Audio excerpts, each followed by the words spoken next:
આપણે ઓફિસમાં જઈએ એટલે ટાઈ સૂટમાં જઈએ, ઠાકોરજીની સેવા કરવા જઈએ એટલે ધોતી બંડીમાં જઈએ. એ ધોતિયું પહેરવું પડે, એ આપણો યુનિફોર્મ છે. આ ધોતી એટલે એ દાસનો એક યુનિફોર્મ છે. એમ દરેક જગ્યાએ આપણે યુનિફોર્મ મૂકીએ છીએ. અને આજે લોકો મોટા મોટા લગ્નો કરતા હોય, એમાં પાછા સ્પેસિફિકલી લખે મૌલેશ ડ્રેસ કોડ. 4 દાડાના લગ્ન હોય, ભજન સંધ્યામાં આ ડ્રેસ કોડ, આમાં આ ડ્રેસ કોડ, આમાં આ ડ્રેસ કોડ, લગ્નમાં ટ્રેડિશનલ ડ્રેસ કોડ. આટલું બધું આપણે ફોલો કરતા હોઈએ તો ધર્મના અંદર અગર અમુક આ રીતે ઠાકોરજીના સામેના યુનિફોર્મ પહેરીને કદાચ જવાનો વિષય આવતો હોય, એ ફોલો કરવામાં આપણને વાંધો શું છે? તો તમે ઓફિસમાં જાઓ તો ઓફિસના યુનિફોર્મ પહેરીને જતા હો, એમ જ્યારે તમે ઠાકોરજીની સેવા કરવા જાઓ ત્યારે ઠાકોરજીના યુનિફોર્મ પહેરીને જાઓ. અને એમાં શું શરમ? તમે સારું કરવા જાઓ છો, તિલક કરવામાં શરમ આવે છે આપણા લોકોને. બીજા ધર્મને સંપ્રદાય વાળા જુઓ કેવું તિલક કરીને ફરતા હોય છે, ચાંદલો કરીને ફરતા હોય છે, એમાં એમને શરમ નથી આવતી. આપણા ત્યાં બ્રહ્મ સંબંધ લઈએ તો તિલક કરવામાં શરમ આવે, કોઈ શું વિચારશે? પણ જેને જે વિચારવું હોય, તમે ખોટું કામ કરો છો. સૌથી પહેલા આપણા અંતરાત્માને આપણે કહેવાની જરૂર છે, હું ખોટું કામ કરું છું. તિલક કરવું એ આપણો એક સિમ્બોલ છે. તમે બ્રહ્મ સંબંધ લીધું હોય અને તમે તિલક કરો છો, ભગવાનના ચરણારવિંદના ભાવથી એને માથા પર રાખો છો. એ તિલક કરેલું હોય ને તો ઘણા બધા ખોટા કામ કરતા રોકાઈ પણ જાય છે.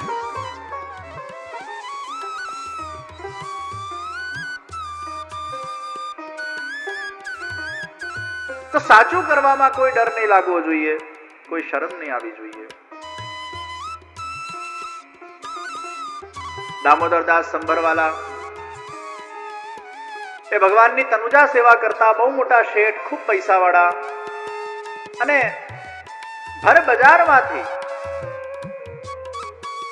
એ આમ ધોતી ને વસ્ત્ર પહેરીને જલ લઈને આવતા, પોતે જલનો ઘડો ભરીને ભગવાન માટે લાવતા. એમના સસરાની દુકાન ત્યાં જ હતી અને સસરાના મનમાં થયું, આ મારો જમાઈ, આટલા બધા નોકર ચાકર એના ઘરે છે, એ શા માટે એ જલનો ઘડો ભરીને આ રીતે જતો હશે? જરા એને સમજાવું કે આવું બધું સમાજમાં શોભે નહીં, ખરાબ લાગે. એ સમજાવવા ગયા સસરાજી, જમાઈ માન્યા નહીં. એનું કારણ છે જમાઈ ખોટું નતા કરતા, એમના ઈશ્વરની સેવા કરતા હતા. અને ભલે એમના નીચે કેટલા પણ નોકર ચાકર હોય, પણ એ કોણ છે? એ તો ઈશ્વરના નોકર છે, ઈશ્વરના દાસ છે, ઈશ્વરના સેવક છે. અને એમનું સેવકનું એક કર્તવ્ય બજાવી રહ્યા છે. બીજા દાડે તો પત્નીને લઈને સાથે ગયા જળ ભરવા માટે. સસરાના મનમાં થયું, આ નહીં માને. પાછું બોલ્યા, ભાઈ તમે જાઓ ભલે, પણ પત્નીને તો ના લઈ જાઓ, મારી દીકરીની હું કામ આબરૂ કાઢું છું. ત્યારે સંભરવાળાએ કીધું કે ભાઈ, હું મારા ભગવાનનો દાસ છું અને હું કઈ ખોટું કામ કરતો નથી. લોકો શું વિચારશે એ લોકો માટે હું સેવા કરું છું કે મારા પોતાના નિજ સ્વાંત સુખ અને પ્રભુ સુખ માટે હું સેવા કરું છું? મને આ કરવામાં આનંદ આવે છે. દુનિયાને જે વિચારવું એ વિચારે. દુનિયા તો આજે સારું બોલશે, કાલે ખરાબ બોલશે. એ દુનિયાને પ્રસન્ન કરવાનું મારું લક્ષ્ય નથી, પણ પ્રભુને પ્રસન્ન કરવું એ મારું લક્ષ્ય છે. અને દુનિયાને જે માણસ પ્રસન્ન કરે છે એ આજે નહીં તો કાલે એનાથી દુનિયા અપ્રસન્ન ચોક્કસ થઈ જાય છે. પણ જે પ્રભુને પ્રસન્ન કરવાનું લક્ષ્ય રાખે છે એના જીવનના અંદર પ્રભુની વિશેષ કૃપા નિરંતર વહેતી હોય છે. પ્રભુ ક્યારે પણ એનાથી અપ્રસન્ન થતા નથી. અરે રાય जितना करत है माने मेरो समान, राय जितना करत है माने मेरो समान. એ પરમાત્મા એટલો કૃપાળુ છે, એના માટે તમે રાય જેટલું કરો એ જીવનભર એને યાદ રાખે છે, એને મેરું જેટલું માને છે. અને આપણો નેચર કેવો છે? અરે રાય जितना करत है बनावे मेरू समान. આપણે રાય જેટલું કરીએ અને માર્કેટિંગ એટલું મોટું કરીએ એને મેરુ જેટલું બનાવી દઈએ. ભગવાન માટે આટલું કરો તો ભગવાન મેરુ જેટલું માને, અને આપણે રાઈ જેટલું કરીને એને બનાવીએ મેરુ જેવું. આ આપણો સ્વભાવ છે, પેલો ઈશ્વરનો સ્વભાવ છે. अरे ससुर जी, मैं दुनिया को प्रसन्न करने के लिए कोई भी कार्य नहीं करता, मैं तो मेरे प्रभु को प्रसन्न करने के लिए करता हूं. अरे દુનિયાને આજે મારાથી લાભ થશે તો મારી વાહવાહી કરશે, અને એ જ દુનિયાને મારાથી નુકસાન કરશે તો એ જ મારું ભૂંડું બોલશે. આ દુનિયાના ભરોસે કામ ના થાય ભાઈ. આ દુનિયા આજે તમને ઉપર ચરાના ઝાડ પર ચડાવી દે અને કાલે તમને પાડી નાખે. આ દુનિયાનો કોઈ ભરોસો નથી. દુનિયાની પ્રસન્નતા કે અપ્રસન્નતા મારા માટે માયને નથી. मैं तो मेरे ईश्वर को केंद्र में रखकर कार्य करता हूँ, ईश्वर को प्रसन्न करने के लिए कार्य करता हूँ, ईश्वर को ध्यान में रखकर उनके लिए मेरा जीवन समर्पित है, और मैं गलत नहीं कर रहा. પછી કેમ બોલો તો ભગવાનની ભક્તિ એ દાસ ભાવે કરવામાં આવે. અને જ્યારે તમે ભક્તિ કરતા હો, કંઈ પણ પરમાત્મા માટે કરતા હો, એમાં ડર રાખવાની, શરમ રાખવાની જરૂર નથી. એ રાજા એમને મળવા આવ્યા, એકવાર તો ઓળખાયા નહીં કે આ પુરુષોત્તમ દાસ છે કે બીજા કોઈ એમના દાસ. અહીંયા ગોબર, અહીંયા ગોબર, અહીંયા ગોબર. એ ગોબર સ્નાન કરીને બેઠા છે. એમને માનવામાં ના આવ્યું કે આટલો મોટો માણસ, આટલો મોટો શેઠ, અને એ પોતે ગાયોની સેવા કરે છે. એ ગાયોની સેવાના અંદર પછી શરમ શા? અને એ સ્વામી ભાવને જ્યાં સુધી ઘસવામાં નહીં આવે ત્યાં સુધી એમાં દાસ ભાવની સુગંધ પ્રગટ નહીં થાય. એ ચંદનના લાકડાને જ્યાં સુધી ઘસવામાં નહીં આવે ત્યાં સુધી એની સુગંધ પ્રગટ નહીં થાય. એમ એ સ્વામી ભાવ જેમ જેમ ભગવત સેવાથી ઘસાતું જાય, ઘસાતું જાય, ઘસાતું જાય, એના અંદર દાસ અને પ્રેમની એ સુગંધ એ વહેવા લાગે છે. તનુજા અને વિત્તજા સેવાથી આપણું મન એ પરમાત્માનો સાચા અર્થમાં દાસ બને છે. આજે નહીં તો કાલે એનું મન પરમાત્મામાં જોડાય છે.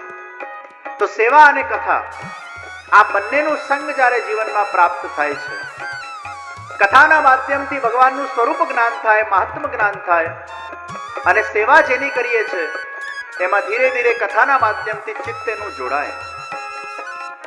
તમે જ્યારે કથા શ્રવણ કરો ત્યારે કૃષ્ણ માટે ભાવ વધે. એ કૃષ્ણનો ભાવને હૃદયમાં ભરીને જ્યારે તમે ભગવાનની બીજા દિવસે મંગળા કરો અને ભગવાનના દર્શન કરો ત્યારે તમારા મનમાં એક અલગ પ્રકારના ભાવનું ઉત્સૃજન થયેલું હોય, અને એ તમારું મન ભગવાનમાં ધીરે ધીરે જોડાતું જાય, એનો નિરોધ થવા લાગે. અને એ ચિત્તના નિરોધ માટે ભગવાને પ્રગટ થઈને પોતાની સુંદર દિવ્ય લીલાઓને આ ભૂતલ ઉપર સાકાર કરી. इसलिए दशम स्कंद का नाम निरोध लीला है. मन को प्रभु के अंदर जोड़ने की जो लीला, वही दशम स्कंद है. राजा परीक्षित એ ભગવાનના દિવ્ય લીલાઓનું શ્રવણ કરવા માટે આતુર બનેલા છે.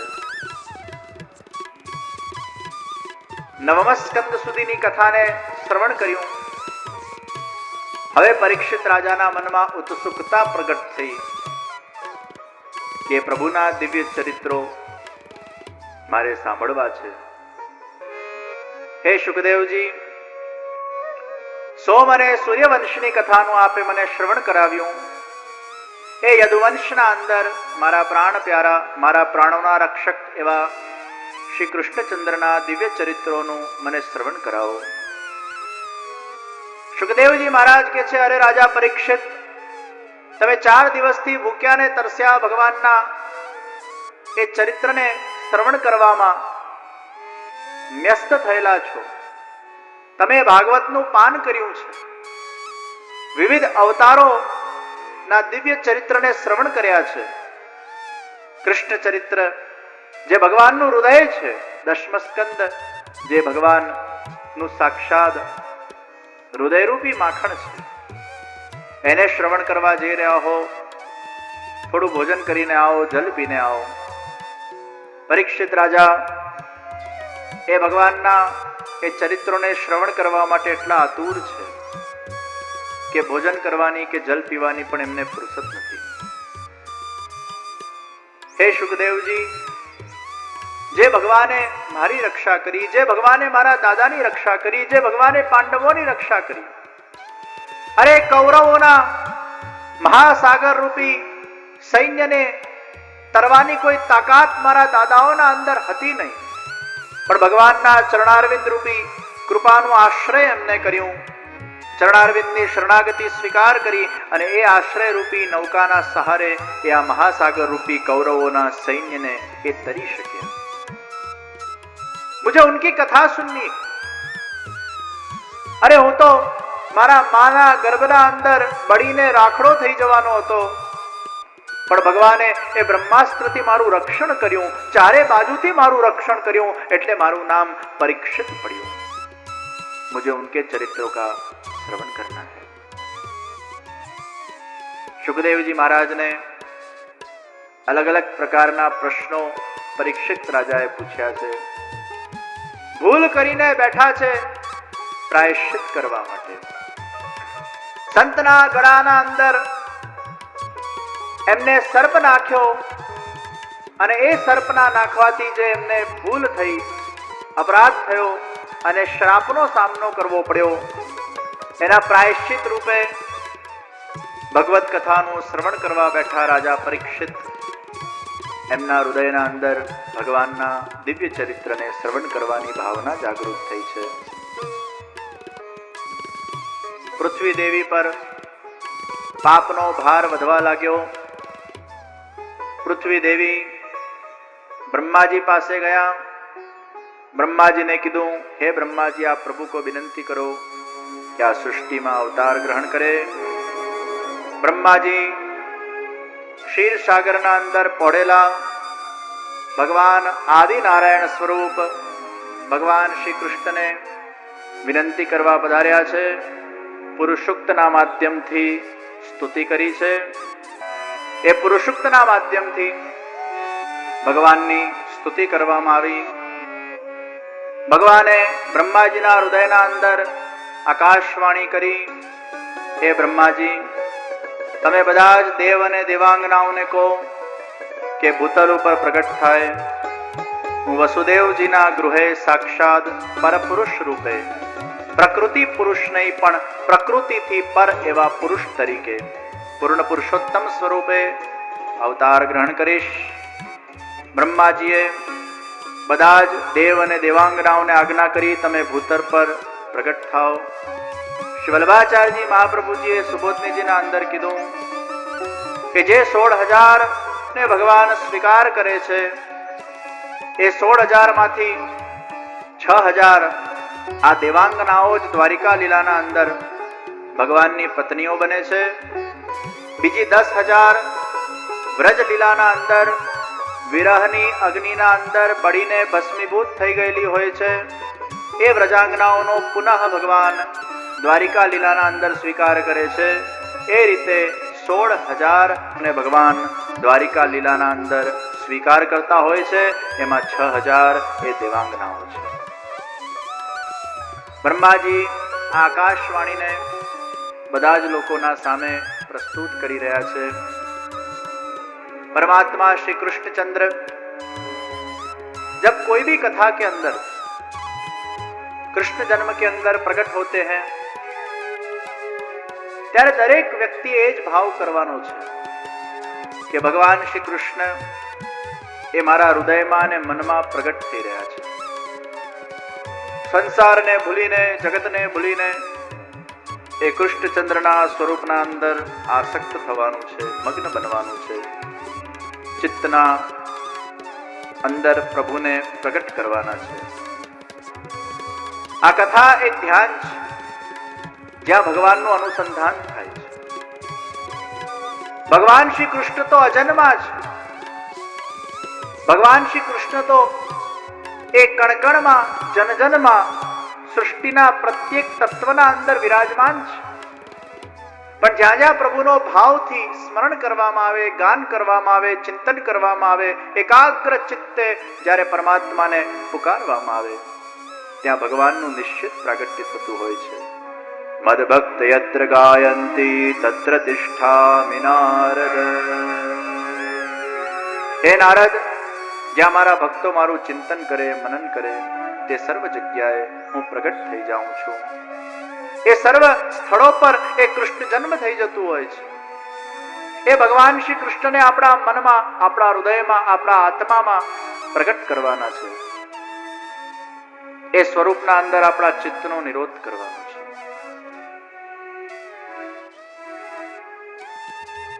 ભગવાન પ્રગટ થવાની તૈયારી કરી રહ્યા છે. મથુરાનું રાજ્ય એ ઉગ્રસેનના હાથમાં છે. ઉગ્રસેનના ભાઈ એ દેવક છે. ખરી રીતે દેવક એ મોટા ભાઈ છે, ઉગ્રસેન એ નાના ભાઈ છે. મહાપ્રભુજીએ સુબોધનીજીમાં કીધું, જ્યાં ભગવાન શ્રી કૃષ્ણ પ્રગટ થતા હોય એ રાજ્ય કૃપાનું રાજ્ય કહેવાય. મોટા ભાઈની કૃપાથી નાનો ભાઈ રાજા બન્યો. જે રાજ્યમાં ભગવાન શ્રી કૃષ્ણનું પ્રાગટ્ય થતું હોય એમાં આવી વિપરીત ઘટના પણ થઈ શકતી હોય છે. તો મથુરાના રાજા એ ઉગ્રસેન બન્યા છે. દેવક એમના દીકરીને પરણાવવા માટે તત્પર બન્યા છે. વસુદેવજી નો વરઘોડો નીકળ્યો છે વટેશ્વર ધામથી. આગ્રાના અંદર એ વરઘોડાનું સ્વાગત થયું છે, અગૌની કરવામાં આવી અને વસુદેવજી અને દેવકીજીના લગ્ન થયા. અને કંસ જ્યારે વસુદેવજી દેવકીજીને લઈ જતો હોય છે, આકાશવાણી થઈ, પતિ પ્રગ્રહીણમ કંસમાભાષ્યા શરીરવાદ અસ્યાવાષ્ટમો ગર્ભો હંતાયામ વહસે બુધઃ. એ કંસ બંદીખાનાના અંદર પૂરવામાં આવ્યા. સૌથી પહેલા પુત્રનું જન્મ થયું, નામ એનું કીર્તિમાન. એને 5 વર્ષ પછી વસુદેવજી કંસના દરબારમાં લઈને આવ્યા છે. સિરિયલોના અંદર, પિક્ચરોના અંદર આપણે જોતા હોઈએ કે કંસે દેવકીજી અને વસુદેવજીને હાથ અને પગ બાંધીને કારાગૃહના અંદર મૂક્યા. તો આજના યુવાનો પ્રશ્ન કરે, જો હાથ અને પગ બાંધીને કારાગૃહના અંદર મૂક્યા હોય તો આટલી બધી સંતાનો કઈ રીતે પ્રગટ થઈ? ત્યારે વલ્લભાચાર્યજી મહાપ્રભુજી સ્પષ્ટતા કરે છે કે કંસે બંદીખાનાના અંદર વસુદેવજી દેવકીજીના હાથ અને પગ બાંધ્યા નથી, ખાલી બંદી બનાવીને રાખ્યા છે. અને બાળકના જન્મ થતાના વેત જ કંસે કોઈ બાળકોને માર્યા પણ નથી. 5 વર્ષની ઉંમર થઈ ત્યારે વસુદેવજી એ પ્રથમ બાળકને લઈને કંસના દરબારના અંદર આવે છે. અને મહાપ્રભુજીએ સુબોધનીજીના અંદર આ સ્પષ્ટ કર્યું કે બાળકની ઉંમર 5 વર્ષની હતી. કઈ રીતે? કુમાર શબ્દનો ઉપયોગ સંસ્કૃતમાં 5 વર્ષના બાળક માટે થાય છે. નવજાત શિશુને ક્યારે પણ કુમાર કહેવામાં આવતું નથી. અને યાતું જે રીતે આંગળી પકડીને આ બાળકને તમે મારા પાસે લાવ્યા છો, એ જ રીતે આંગળી પકડીને એ બાળકને તમે પાછા લઈ જાઓ. આ બાળકથી મને કઈ ખતરો નથી, મને તો 8મો મારવાનો છે. હું શા માટે આ બાળકને મારીને મારા પાપના ભંડારને ભરું? નારદજી પધાર્યા બુદ્ધિ ભ્રષ્ટ કરી કંસની. નારદજીએ ભગવાનનું મન છે, ભગવાનને થયું જ્યાં સુધી કંસનો પાપનો ભંડાર ભરાય નહીં ત્યાં સુધી હું અવતાર કઈ રીતે ગ્રહણ કરું. નારદજી આવ્યા, કહેવા લાગ્યા, અરે આ ભગવાનની ગણતરીઓ અલગ અલગ પ્રકારની હોય. પહેલો પણ 8મો હોઈ શકે, બીજો પણ 8મો હોઈ શકે, ત્રીજો પણ 8મો હોઈ શકે. એ કોઈ પણ વ્યક્તિ એ 8મો બની શકે છે. તો તમે એમ નહીં માનતા કે 8મો ક્રમબદ્ધ રીતે આવે. તમે આ બધા જ બાળકોને મારી નાખો. આ બધા બાળકોમાંથી કોઈ પણ તમારો કાળ બની શકે છે. 7મું ગર્ભ દેવકીજીના અંદર હતું બલરામજીના સ્વરૂપે. અને 7મા ગર્ભને ભગવાન એ સંકર્ષિત કરે છે. યોગ માયાના માધ્યમથી ભગવાને યોગ માયાને બોલાવી છે અને કીધું છે, હે યોગ માયા, તમે આ બલરામજીને વસુદેવજીના બીજા પત્ની રોહિણીજીના ગર્ભના અંદર ટ્રાન્સફર કરો અને એ ગર્ભનું રક્ષણ કરો. યોગ માયા કહે છે, પ્રભુ હું આપની શક્તિ છું, આપ જેમ કહેશો હું કરવા તૈયાર છું, હજી આદેશ કરો. યોગ માયા, તમારે યશોદાજીના ત્યાં બાળકી તરીકે જન્મ લેવાનું છે અને હું વસુદેવજીના ત્યાં કૃષ્ણ તરીકે સાક્ષાત પ્રગટ થઈશ. હું રાતોરાત મથુરાથી ગોકુળ આવી જઈશ અને તમે રાતોરાત એ ગોકુળથી મથુરા આવી જશો. હું સવારે ઉઠીને ગોકુળના અંદર માખણ મિશ્રી ખાઈશ, તમે સવારે ઉઠીને મથુરાના અંદર કંસનો માર ખાશો. યોગ માયા કહે છે, પ્રભુ આપના માટે હું કંઈ પણ કરવા તૈયાર છું, હું માર ખાવા પણ તૈયાર છું, પણ મને કે ઇનામ વિનામ મળશે કે નહીં મળે? ભગવાન કહે છે, અત્યારે તમને કઈ જ ઇનામ નહીં મળે, પણ કળિયુગના અંદર તમે અલગ અલગ માતાજીના સ્વરૂપે પ્રગટ થશો અને એ માતાજીના સ્વરૂપે તમને એટલી બધી સમૃદ્ધિ મળશે, એટલી બધી સિદ્ધિઓ મળશે કે નવરાત્રિના 9 દિવસ સુધી લોકો તમારા ગોળ ગોળ ફરશે, લોકો તમારા આજુબાજુ ફરશે. અત્યારે તમને કશું જ નહીં મળે, પણ તમને કળિયુગના અંદર ખૂબ સિદ્ધિઓ પ્રદાન થશે. જાઓ યોગમાયા, હું તમને વરદાન પ્રદાન કરું છું. 7મો ગર્ભનું જ્યારે સંકર્ષણ થયું તે વખતે કંસે દેવકી અને વસુદેવજીને બંદી બનાવ્યા, અર્થાત બંનેના હાથ પગમાં બેડીઓ બાંધી છે, જેનાથી 8મો ગર્ભની કોઈ સંભાવના ન રહી શકે. પણ મૂર્ખ કંસને ખબર નથી કે ભગવાન શ્રી કૃષ્ણનું જ્યારે પ્રાગટ્ય થતું હોય એ ભગવાન કૃષ્ણ યોનિમાંથી પ્રગટ નથી થતા, એ ભગવાન કૃષ્ણ અયોની છે, એ પૂર્ણ પુરુષોત્તમ છે, એ પ્રકૃતિથી પર છે, એ પ્રાકૃત રીતે પ્રગટ થતા નથી, એ ભગવાન અપ્રાકૃત રીતે પ્રગટ થતા હોય છે. કંસ દેવકીજી અને વસુદેવજીના વારંવાર દર્શન કરવા આવે છે કે મેરા કાલ તો નહીં આયા, મેરા કાલ તો નહીં આયા, મેરા કાલ તો નહીં આયા. દેવકીજી વસુદેવજી મનથી ભગવાનનું સ્મરણ કરતા જાય છે અને સ્મરણના માધ્યમથી ભગવાન શ્રી કૃષ્ણને પોતાના મનના અંદર પધરાવતા જાય છે. आइए हम भी भगवान श्री कृष्ण को अपने मन से, अपने हृदय से स्मरण करते हुए, चिंतन करते हुए उनका दिव्य आविर्भाव हमारे मन में, अंतःकरण में, हमारे देह के अंदर, हमारे रोम रोम के अंदर करें. कुछ पल के लिए, कुछ क्षणों के लिए कृष्ण भगवान के दिव्य चिंतन के अंदर व्यस्त होने का प्रयास करें.